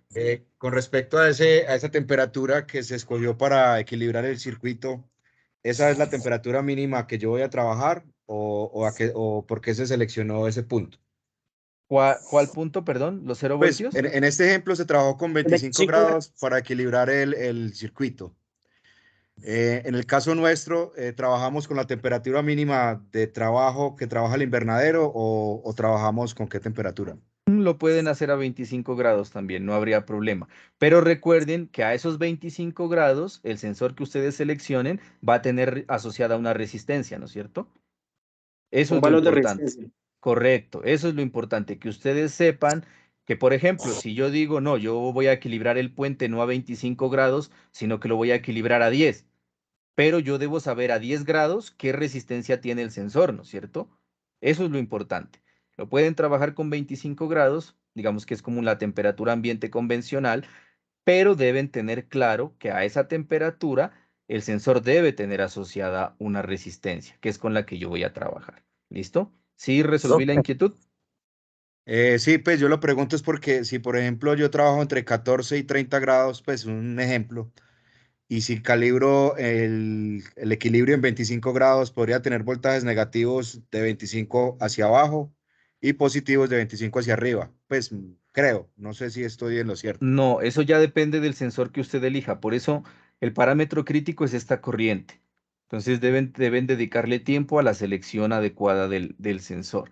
De pronto, si ya tiene algo avanzado, me puede enviar y para revisarlo y yo le hago, si hay sugerencias, le haría sugerencias de qué temperatura debería utilizar. ¿Listo? Muchas gracias, tutor. Listo, vale. De todas maneras, tengan en cuenta que lo importante es que la temperatura que se seleccione debe tener asociada su resistencia. Lo pueden trabajar a 25 grados centígrados si quieren, pero si cambian la temperatura, asociada a la resistencia, que es el valor importante. Profe, Sí, profe, esas PT100 tienen una tabla de valores de resistencia. correcto, correcto, correcto. Eso es lo que ustedes tienen que hacer. Van y buscan a 25 grados centígrados en la tabla de respuesta o en la curva de respuesta de la PT100, si es que escogieron la PT100, y mirar que a 25 grados centígrados, si escogieron 25 grados centígrados, qué resistencia tiene la PT100. Y con eso hacen los cálculos. Y así para cada sensor que ustedes hayan elegido. Por eso es muy importante que revisen bien las especificaciones técnicas. ¿Listo? Bueno, vamos a mirar qué recomendaciones hay. Paso 1, elaborar un diagrama de flujo, ¿no es cierto? No confundan diagrama de flujo con diagrama de bloques, por favor. Hay compañeros que confunden el diagrama de flujo con el diagrama de bloques. De la propuesta que ustedes están haciendo para el sistema de medición y control de temperatura. Otra recomendación, recuerden que solamente estamos enfocados en temperatura. Entonces no deben aparecer en ese diagrama de flujo variables como humedad relativa, como por ejemplo, bueno, no sé, otras variables que se me escapan en este momento y que están poniendo en los diagramas de flujo. Concentrémonos en la temperatura, que es lo que nos están pidiendo, y por favor, cuando hagan el diagrama de flujo, tengan en cuenta el rango de temperatura de fecundación que se les está proponiendo en el caso de estudio, que las acciones que ustedes tomen de control, si bien sea prender un ventilador o prender un motor o lo que estén considerando, lo hagan de acuerdo a esos umbrales de temperatura de fecundación. Cuando ya todos hayan participado, la mayoría haya participado, deben seleccionar el diagrama de flujo que mejor lo represente. Obviamente se debe propender por un debate académico respetuoso y con argumentos del por qué seleccionaron ese diagrama de flujo. Pero, profe, si nadie participa, ¿yo puedo entregar solo? Sí, si nadie participa, pues usted va a realizar su entrega de manera individual, ¿no es cierto? Porque hay en grupos en donde no todos los estudiantes participan. Entonces puede realizar su entrega de manera individual.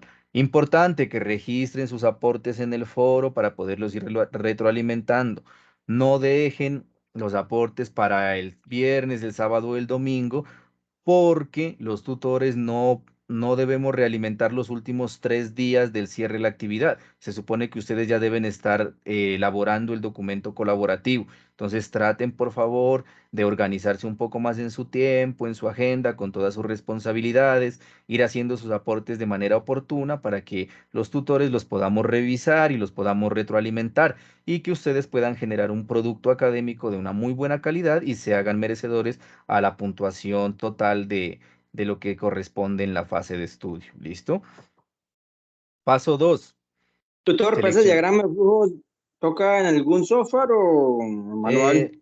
No, ustedes pueden utilizar cualquier herramienta web que usen, por ejemplo, Lucidchart o PCInt, o si quieren ya utilizar una herramienta un poco más profesional, hay una que se llama HydraUmax que me permite hacer unos diagramas de flujo de una muy buena calidad, pero eso es a discreción de cada uno de ustedes, la herramienta que ustedes manejen, no hay ninguna que se les imponga, digamos, de alguna otra manera por parte de la red de tutores, la que ustedes consideren conveniente.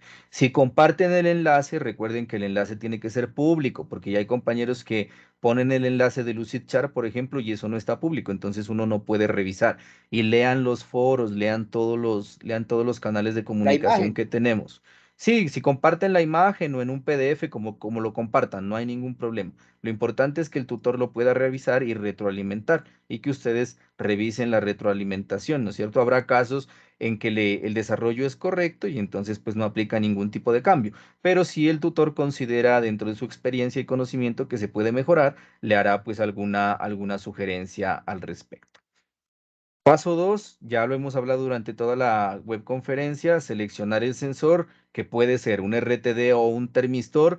Ya definitivamente no seleccionar el M35, por favor. El M35 no, sensores digitales no, solamente o RTDs o termistores, teniendo en cuenta lo que vimos durante esta webconferencia.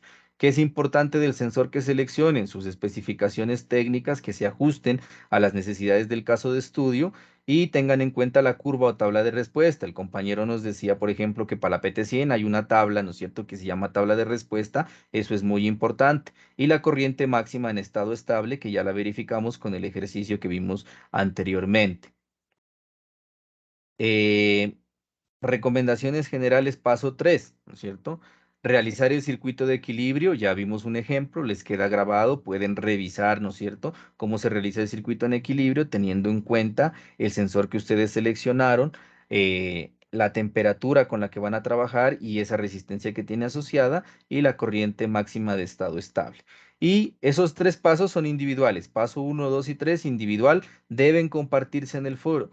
Profe, que nosotros tenemos un grupo de WhatsApp en donde compartimos los aportes. Muy bien, que tengan su grupo, pero si ustedes no registran los aportes en el foro, el tutor no los puede revisar. Entonces, todos los aportes que ustedes hagan deben quedar registrados en el foro porque tanto para ustedes como para nosotros, la evidencia de trabajo queda en el foro. Entonces, muchas veces hay compañeros que llegan y entregan el documento final y nunca participaron en el foro. Entonces uno dice, bueno, nunca participó y aparece en el documento final. Entonces es muy importante que ustedes registren sus aportes en el foro, que tengan las retroalimentaciones, que para eso estamos nosotros, y ese es con lo que uno evalúa. Entonces aparecen y cuando les aparece una mala calificación, dicen, profe, lo que pasa es que yo sí trabajé, sino que tenemos un grupo de WhatsApp. Está muy bien el grupo de WhatsApp o de la herramienta que utilicen, pero registren sus aportes en el foro. Paso 1, 2 y 3, individuales. Paso 4, consolidar el documento con los desarrollos de los pasos 1, 2 y 3. Recuerden que para el paso 1 debe aparecer un solo diagrama de flujo, el que ustedes hayan seleccionado como grupo colaborativo. Los demás sí deben aparecer los de todos. ¿Qué se evalúa? ¿Sí? Profe, pero como tal en el proyecto dice que tenemos que entregar las condiciones ambientales mediante termistores. Y usted dijo que podíamos utilizar termistores o PT100. No, RTDs o termistores. No se puede usar cualquiera de los dos. El que usted seleccione, no hay ningún problema. Lo que no debe utilizar son termocuplas o termopares. ¿Listo? Okay. RTDs o termistores, no hay ningún problema. Gracias, profe. ¿Qué se evalúa? Con mucho gusto. Sí. Diego López de Ciudad Bogotá. Tutor, yo elegí el sensor de HT11 porque pues supuestamente él está construido con un termistor. ¿Ese me funciona o ese pasa a ser digital?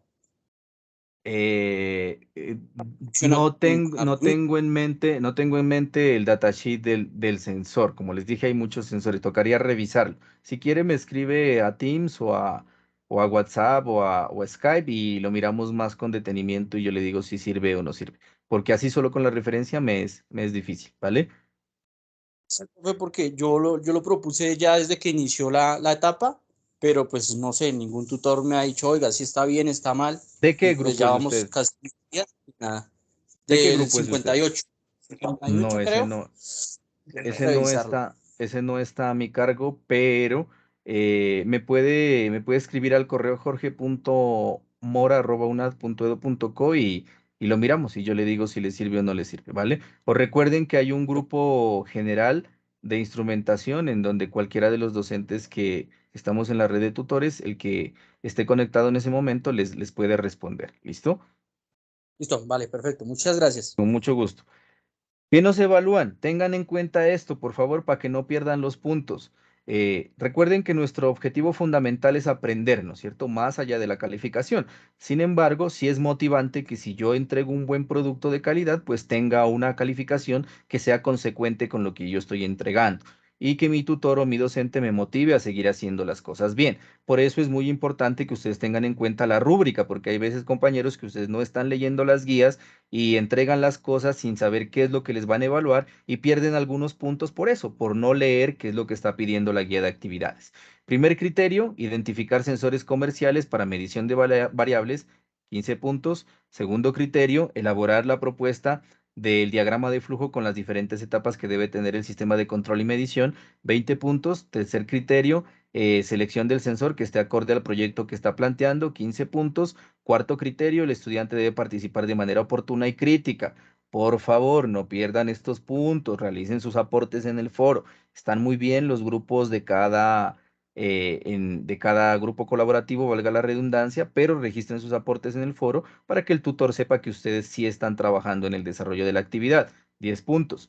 Quinto criterio, entregar el documento en formato PDF. Recuerden que el documento tiene una introducción, tiene una portada, una introducción, unos objetivos, el desarrollo del trabajo como tal, las conclusiones y la bibliografía con normas APA. No pierdan puntos en esta parte que digamos que es la parte formal, ya está establecida, ¿no es cierto?, cómo debe entregarse la forma del documento y si ustedes no entregan, si entregan un documento sin conclusiones, pues el tutor se verá obligado a bajarle puntos. Si entregan sin referencias en normas APA, también les van a bajar puntos. Si no ponen introducción, si no ponen objetivos, entonces no pierdan esos puntos y acostumbrémonos a entregar los documentos de acuerdo a lo que está en la guía de actividades. Y si tienen dudas, siempre preguntar al tutor que ustedes tienen asignados. En este momento, la universidad está migrando a Teams, que es la herramienta oficial que se va a utilizar, entonces debemos acostumbrarnos a que de pronto el tutor ya no nos va a responder por Skype, que era el medio más usual, o inclusive WhatsApp, sino que nos va a responder por Teams. Entonces, por favor, familiaricémonos con esta herramienta, hagamos uso masivo y recurrente del correo institucional. También todas las comunicaciones, aparte del correo interno que tenemos del curso, del foro, y esto aplica para todos los cursos que estén mirando, lean por favor su correo institucional, que es un medio de comunicación oficial. Los tutores, los que están en mi grupo, que son los grupos que yo tengo a cargo, del 1 al 45, constantemente les estoy enviando información a su correo institucional y al correo interno, que son los medios oficiales, y también les comparto información en los foros. Lean las retroalimentaciones que hacen los tutores, que las retroalimentaciones son para que ustedes mejoren sus productos académicos y cuando ya estemos en la fase de evaluación, ustedes puedan obtener una muy buena calificación. ¿Listo? Otra cosa importante aquí, para finalizar y cerrar ya esta webconferencia, tengan en cuenta que el curso tiene un componente práctico. El componente práctico son 3 laboratorios, cada laboratorio con una puntuación de 50 puntos para un total de 150 puntos. Es muy importante que se inscriban, ya hubo una webconferencia sobre esto, el ingeniero Diego, que es director del curso les explicó cómo se debe hacer la inscripción, dónde deben mirar, ¿no es cierto?, de qué deben estar pendientes. Si no pudieron asistir, revisen la grabación, está subida en el entorno inicial del curso, ahí la pueden consultar y si no, sus tutores ya se las han compartido. En mi caso, yo la he compartido en el grupo de Skype y en el grupo de Teams. Hagan uso, por favor, del acompañamiento docente que tienen la oportunidad. Realicen sus preguntas con toda la naturalidad posible, que nosotros estamos para orientarlos. No les dé pena realizar preguntas. En mi caso, en los foros yo publico el WhatsApp. Me pueden escribir al WhatsApp. Inmediatamente yo pueda responder, les respondo, ¿no es cierto? Y si no, en el foro o un correíto al correo institucional o al correo interno, lo que a ustedes se les facilite más.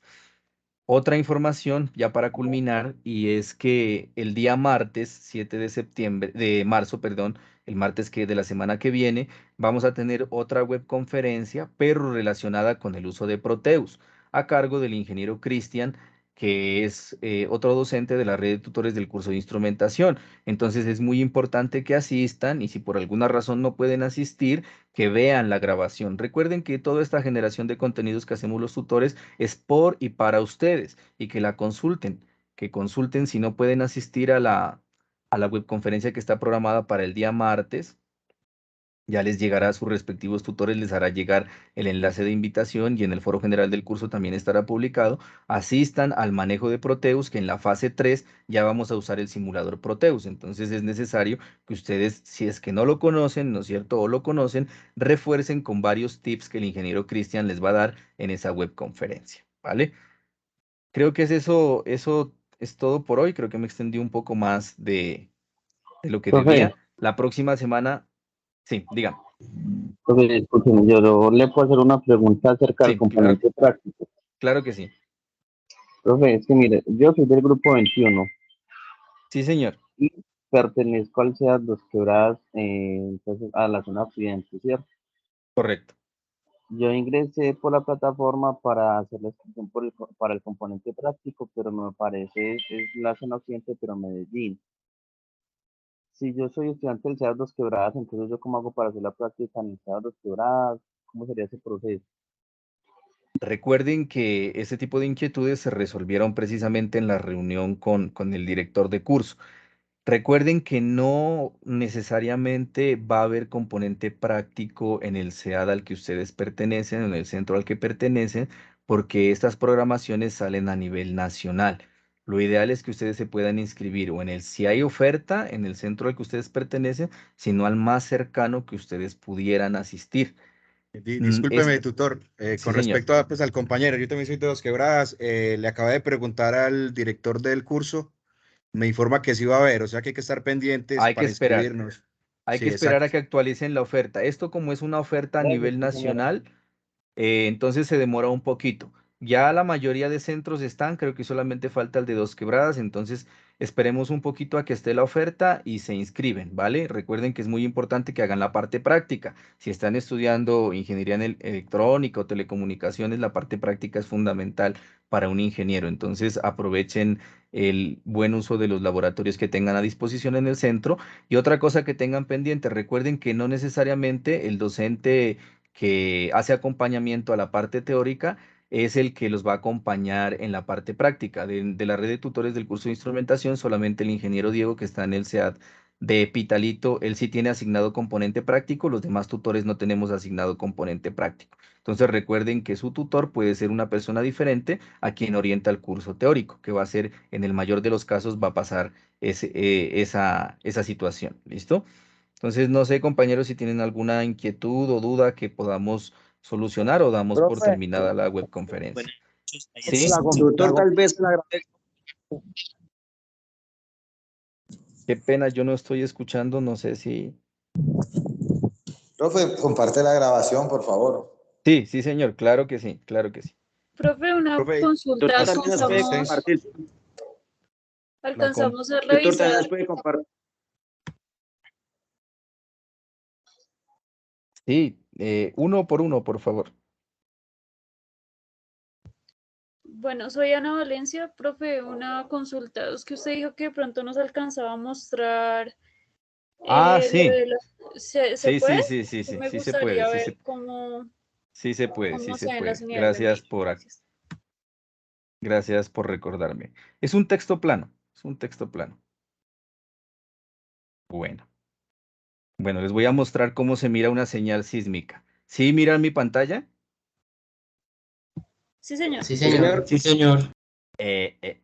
Bueno, debería avisar a la persona que está de turno, pero tengo el celular lejos. Bueno, todas estas trazas que ustedes miran aquí son registros de sensores sísmicos que están instalados en diferentes volcanes del segmento sur de Colombia. Por ejemplo, estas estaciones que están aquí son estaciones sísmicas para monitoreo del volcán Galeras. Miren que son señales en tiempo real. ¿Listo? No hay un sismito de pronto. Este es el ruido base con el que están llegando las estaciones. No tenemos un sismo en este momento.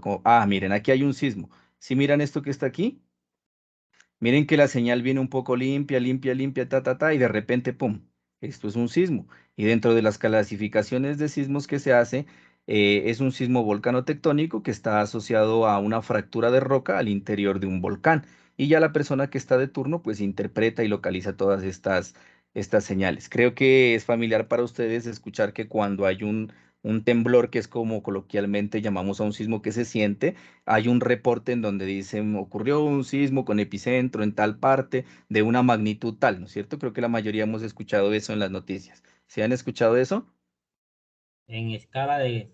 En escala de Richter. Sí, profe.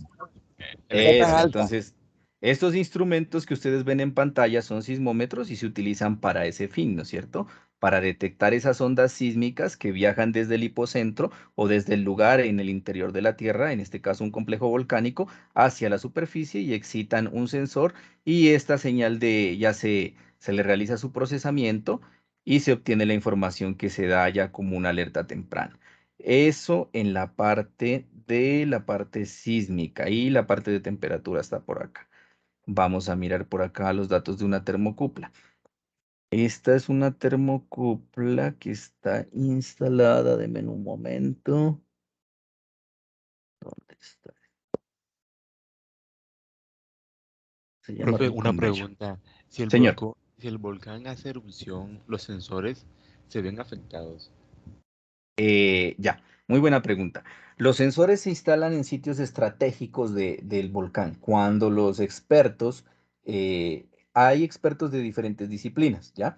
Los expertos geofísicos, geoquímicos, geodestas que trabajan y vulcanólogos hacen un diseño de red en donde en un mapa se determinan unos puntos estratégicos para instalar estaciones.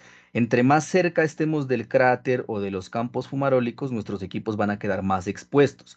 Y cuando haya una erupción, probablemente esos equipos van a desaparecer. ¿Listo? Entonces es un riesgo que se debe correr. Necesitamos una información muy importante y más próxima al foco sísmico, pero corremos el riesgo de que esos datos se pierdan.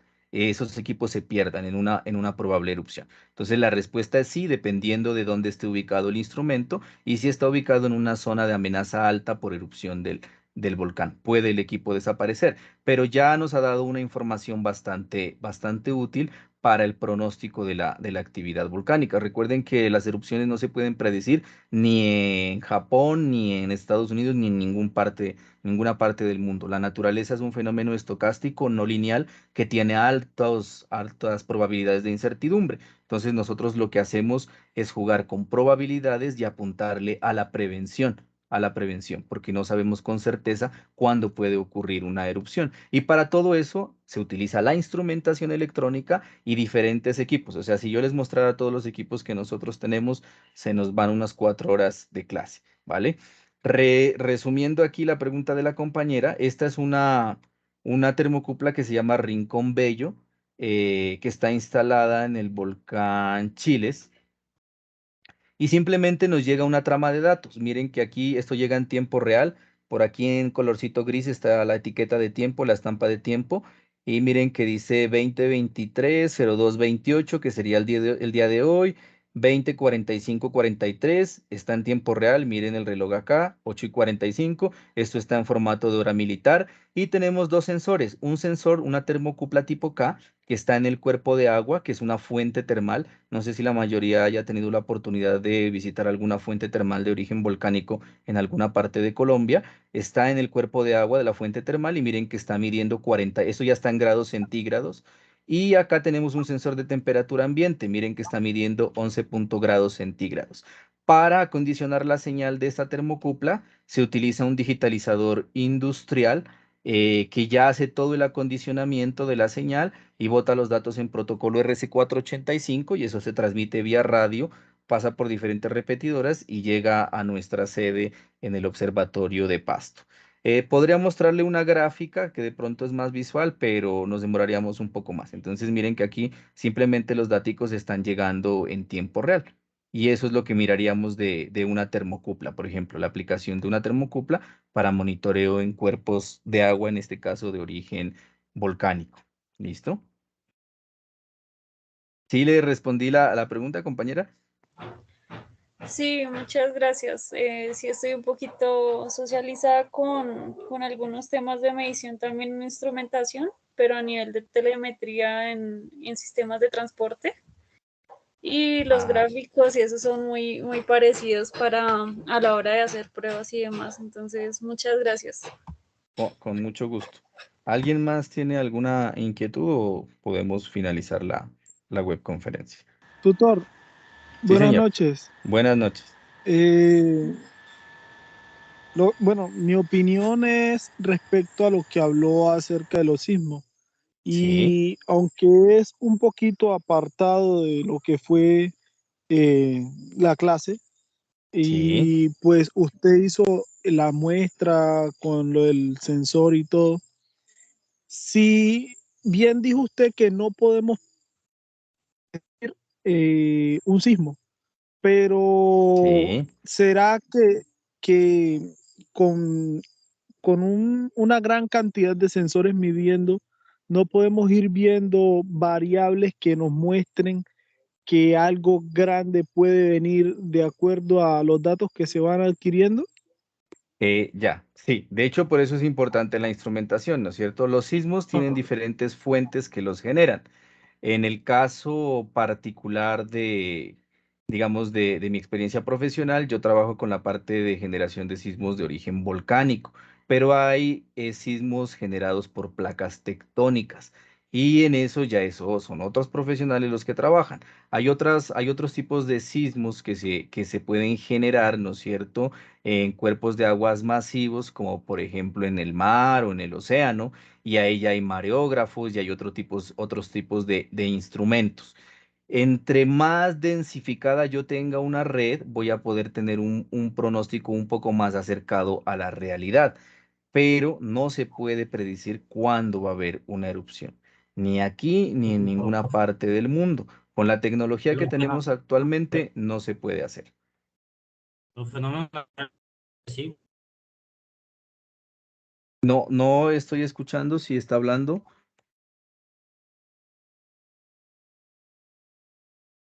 No sé si... Ahora y ni siquiera pues cuenta. No, se le corta. No sé si es mi internet. ¿Ustedes lo están escuchando? Profe, no se le oye. No, señor. Sí. Como el internet de él. Sí, no se le escucha, qué pena. La onda está muy atenuada, podemos decir. Sí, no se le escucha, qué pena. Yo creo que una pregunta. Sí, dígame. De pronto se nos puede compartir esa presentación que nos dio hoy para los conceptos, tenerlos. Sí, claro que sí. Yo la pongo en el chat de Teams. No hay ningún problema. Vale, gracias, tutor. Profe, hay asistencia, por favor. Hay asistencia. La asistencia. Se las pongo también en el chat de Teams para que por favor la diligencien, ¿vale? Recuerden que la web queda de una vez grabada y la pueden consultar ahí en el chat, ¿no? Pero también se las voy a colgar en YouTube para que cada tutor respectivamente la comparta a sus grupos de trabajo, ¿vale?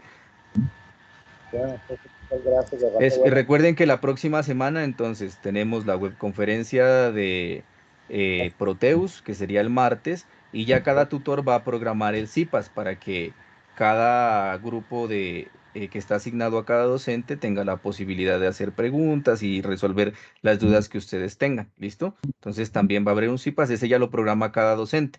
En mi caso, de los grupos 1 a 45 va a ser el día miércoles y yo ya les estaría enviando el enlace de conexión. ¿Listo? Los demás grupos, pues ya cada ingeniero les programará y les hará llegar oportunamente la invitación para que se conecten. Muchas gracias, tutor. Estuvo muy buena la videoconferencia. Muchas gracias a ustedes por asistir y recuerden que estos espacios son por y para ustedes y es muy importante que en lo posible traten de asistir y si no se puede, pues por lo menos revisar la grabación, ¿vale? Vale, doctor, muchas gracias, compañeros. Buenas noches a todos. Buenas noches, que estén muy bien. Nos vemos en una próxima oportunidad. Buenas noches, compañeros. Buenas noches a todos. Feliz noche para todos. Gracias. Gracias, buenas noches, mi amable.